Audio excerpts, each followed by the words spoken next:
আসসালামু আলাইকুম। আমরা বর্তমানে আরাফার ময়দানে অবস্থান করতেছি। এই আরাফার ময়দান প্রত্যেকটা হাজির এই জায়গায় হজের সময় উপস্থিত থাকা ফরজ। এই প্রত্যেকটা হাজিগণ এই জায়গায় এসে তাঁবুর নিচে থাকে এক আরাফারে এই ময়দানে ফরজ আদায় করে। সেই সময় মসজিদে নামিরা থেকে খুতবা ভাষণ দেওয়া হয়।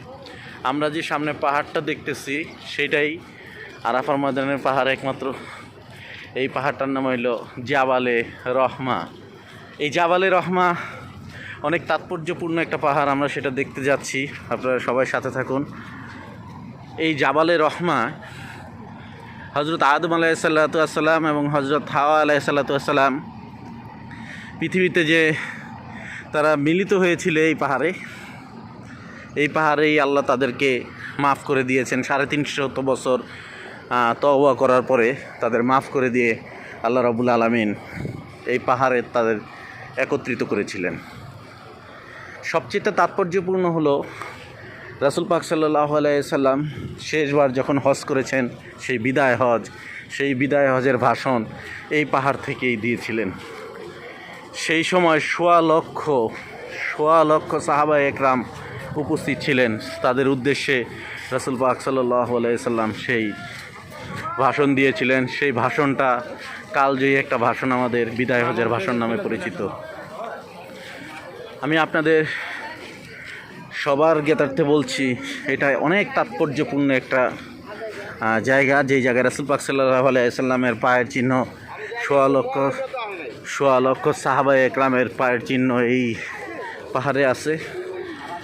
অনেক উমরা হাজিগণ এখানে এসছে, আপনারা দেখতে পাচ্ছেন এই তাৎপর্যপূর্ণ এক বন্যভূমি দেখার জন্য। আপনারা সবাই একটা পিলার দেখতে পাচ্ছেন সাদা কালো, এই সেই পিলার যেখানে রাসূল পাক সাল্লাল্লাহু আলাইহি সাল্লাম দাঁড়িয়ে ভাষণ দিয়েছিলেন, সেই আরাফার বিদায় হজের ভাষণ আমরা দেখছি। সেই রাহমাত লিল আলামিনের পায়ের চিহ্ন দেখার জন্য আমরা আস্তে আস্তে এগিয়ে যাচ্ছি, আপনারা সাথেই থাকুন। এই সেই জাবালে রহমা যে জায়গায় রাসূল পাক সাল্লাল্লাহু আলাইহি সাল্লাম ভাষণ দিয়েছেন এবং সোয়া লক্ষ সাহাবায়ে একরাম এখানে উপস্থিত ছিলেন। অনেক ফজিলতপূর্ণ একটা জায়গা,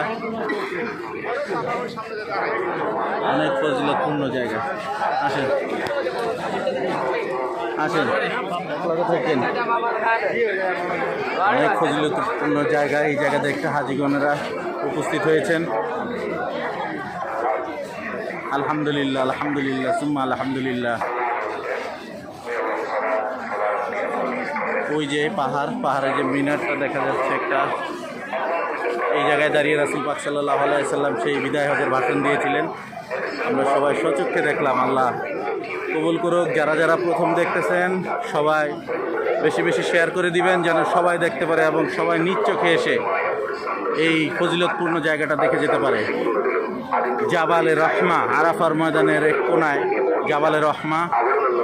এই জাবালে রহমা আমরা সবার দেখানোর চেষ্টা করতেছি। সবাই ভালো থাকবেন। আসসালামু আলাইকুম।